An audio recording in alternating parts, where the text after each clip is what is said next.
और हमारे साथ हमारी सहयोगी कोमल हमारे साथ सीधे जुड़ रही हैं पालम एयरबेस से, जहां पर ले आया गया है तहव्वुर राणा को। कोमल, किस तरह की आप हलचल देख रहे हैं, क्योंकि कहा गया था 6 बजे से 7 बजे के बीच एनआईए दफ्तर आने की तैयारी, क्या हैंडओवर हो चुका है, क्या गिरफ्तारी का जो पूरा प्रोसीजर है वो पूरा हो चुका है, क्या जानकारी मिल रही है आपको? बिल्कुल, देखिए, अगर आपको पालम एयरबेस से ही तस्वीरें दिखा रहे हैं, हलचल तो साफ तौर पर बढ़ गई है, लेकिन अगर हम तस्वीरों की बात करें तो यहाँ पे देखिए, क्योंकि ऐसी जानकारी भी मिल रही थी कि करीब 6 से 7 बजे का समय है जब यहाँ से तहव्वुर राणा को एनआईए के ऑफिस ले जाया जाएगा। चूँकि किलोमीटर्स की बात करें तो करीब 8 से 9 किलोमीटर की ये जो दूरी है वो हो जाती है और 6 से 7 बजे का समय है जो ट्रैफिक पुलिस को भी दिया गया है। ऐसे में हलचल साफ तौर पर उससे पहले जो है यहाँ पे बढ़ती हुई नजर आ रही है। और जिस तरह से लगातार हम यहाँ से आपको तस्वीरें भी दिखा रहे हैं, प्रोसेस की बात करें तो तमाम लीगल प्रोसेस जो है वो इसमें इन्वॉल्व होती है। उसके पहले देखिए, चूँकि उनकी अरेस्टिंग होती है लीगल तरीके से, एक ऑफिशियल तरीके से उनकी अरेस्टिंग होती है, तो जो जानकारी मिल रही है कि वो सारे प्रोसेस जो है वो चल रहे हैं और एक बार वो मेडिकल और लीगल अरेस्टिंग हो जाए उसके बाद जो है एनआईए के दफ्तर जो है, एनआईए के दफ्तर वहाँ पे लेके जाया जाएगा। ऐसे में सवालों की एक लंबी फेहरिस्त जो है, सवालों की लंबी फेहरिस्त जो वो भी तैयार की गई है एनआईए की तरफ से। तो ऐसे में कई गंभीर सवाल पूछे जाएंगे, कई खुलासे होंगे, कड़ियाँ जोड़ी जाएगी, क्योंकि जब भी जिक्र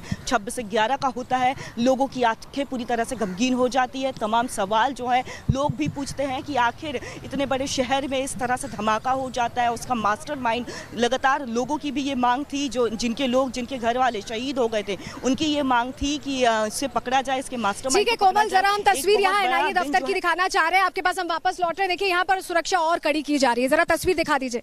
तस्वीर देखिए, यहाँ पर अब सुरक्षा और कड़ी की जा रही है। आप यहाँ सुरक्षा कर्मियों की तैनाती बढ़ते देख रहे हैं और अभी क्योंकि कहा जा रहा है कि 6 से 7 बजे का समय है और ऐसे में आधा घंटा ही बचा है। आप देखिए, यहाँ पर मुस्तैदी और बढ़ा दी गई है, जो सुरक्षा कर्मी है उनकी संख्या भी यहाँ बढ़ा दी गई है। आपको तस्वीर हम दिखा रहे हैं, ये एनआईए दफ्तर के बाहर की तस्वीर है और हलचल यहाँ भी बढ़ रही है। जितना आप वहाँ पर देख रहे हैं कि पालम एयरबेस पर हलचल तेज है, यहाँ भी हलचल तेज है। सुरक्षा कर्मियों की तैनाती यहाँ पर बढ़ा दी गई और इसी बीच बड़ी खबर आ रही है, उसका रुख कर लेते हैं। बड़ी जानकारी मिल रही है, अनुराग ठाकुर ने बड़ा बयान दिया है जाने को लेकर। उन्होंने सीधे कांग्रेस पर सवाल खड़े किए, निशाना साधा है कि कांग्रेस हाथ पर हाथ धरे बैठी थी और मोदी सरकार विदेश की धरती से भी पकड़ कर लाई है। तो बड़ी बात कही है अनुराग ठाकुर ने कि एक तरह से देखें तो भारत की बहुत बड़ी कूटनीतिक जीत है और उसी के लिए यहाँ पर उसी पर बयान देते अनुराग ठाकुर दिखाई दे रहे हैं, क्योंकि कांग्रेस सरकार के दौरान शायद इतनी कोशिशें नहीं हुई और यही वजह है कि प्रश्न पूछा जा रहा है कि कांग्रेस हाथ पर हाथ धरे बैठी रही, लेकिन मोदी सरकार ने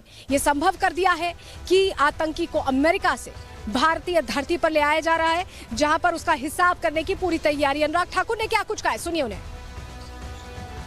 हिंदुस्तान में एक नहीं अनेकों बम धमाके कांग्रेस की सरकार के समय हुए। कांग्रेस हाथ पे हाथ धर के बैठी रही, लेकिन मोदी सरकार ने विदेशी धरती से भी, विदेशी सरकारों से भी उन गुनहगारों को वापस पकड़ कर लाए।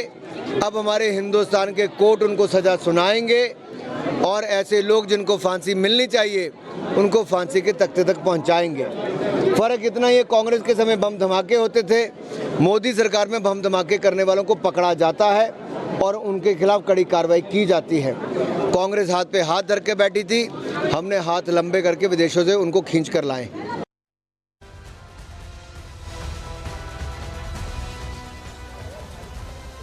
और अब आप ये समझिए कि मुंबई अटैक जो 26/11 आतंकी घटना हुई, उसके कई सारे किरदार हैं और उन्हीं किरदारों से जुड़े जवाब अब तलाशने की कोशिश हो रही है। जरा आपको बताते हैं कि कितने किरदार हैं जिनकी तह तक जाने की कोशिश हो रही है। सबसे पहला किरदार पाकिस्तानी सेना है, जिसने मास्टर प्लान पहले तैयार किया, तो उससे जुड़े सवाल होंगे। इसके अलावा ISI साजिशकर्ता के तौर पर देखा गया है 26/11 के पूरे घटनाक्रम में और यही वजह है कि उनसे जुड़े सवाल भी होंगे। हाफिज सईद हमले की जिम्मेदारी ले चुका है, पाकिस्तान में बैठा हुआ है और बार बार ये कहा जा रहा है कि तहव्वुर राणा का तो नंबर आ गया, हाफिज सईद का कब आएगा, इसके लिए भारत लगातार प्रयासरत है। ये भी जीत हमें जरूर मिलेगी, इसकी उम्मीद हर भारतवासी करता है। तहव्वुर राणा हमले का मास्टरमाइंड था जो क्रैकडाउन करके लाया जा चुका है और अपने आप में ये बहुत बड़ी जीत है भारत के लिए, क्योंकि एक तरह से समझिए कि हमने उस जड़ को पकड़ लिया है और वहां से आगे बढ़ के अब हम बाकी जो चेहरे जुड़े हुए थे उन तक लाने की कोशिश कर रहे हैं डेविड हेडली, जिससे पूछताछ में जो गवाह बन गया, जिससे ये पता चला कि तहव्वुर राणा मास्टरमाइंड था, वो चीफ हैंडलर रहा है, ये मुख्य किरदार था। इसके अलावा कसाब समेत 10 आतंकी थे जिन्होंने हमले को अंजाम दिया था, जो मुंबई में घुसे थे, नाव से घुसे थे और अचानक उन्होंने अलग अलग जगहों पर प्लानिंग के तहत अटैक कर दिया था। लेकिन तहव्वुर राणा के पकड़े जाने से अब सबसे ज्यादा चिंता में कौन है? अब आप जानते होंगे पाकिस्तान सबसे ज्यादा चिंता में है, क्योंकि पाकिस्तान के लिए अब ये मुश्किल खड़ी हो गई है।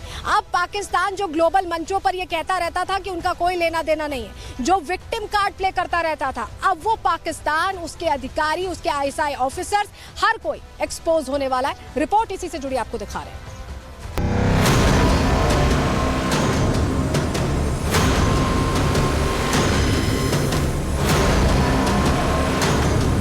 मुंबई हमलों का मास्टरमाइंड तहव्वुर राणा अब भारत की जांच एजेंसियों के कब्जे में है।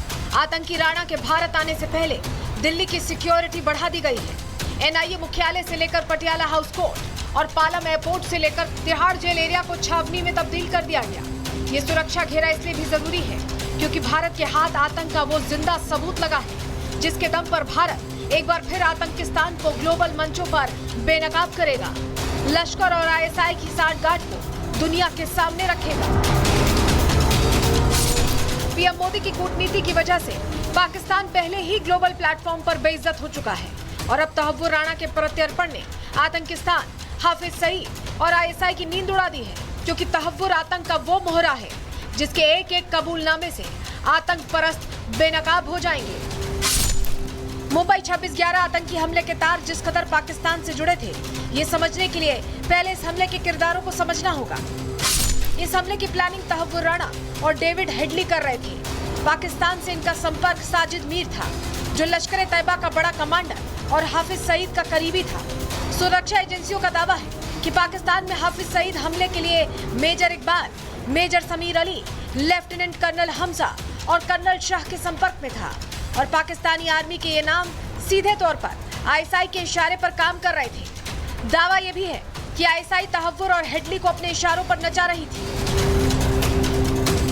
ऐसे में ये साफ है कि मुंबई जैसा बड़ा आतंकी हमला किसी एक आतंकी संगठन के बस की बात नहीं। इसके पीछे आतंकी, सीक्रेट एजेंट और पूरी आर्मी काम कर रही थी। ऐसे में भारतीय जांच एजेंसियों के सामने तहव्वुर का कबूलनामा आतंकिस्तान की मुसीबत बढ़ाने वाला साबित होगा।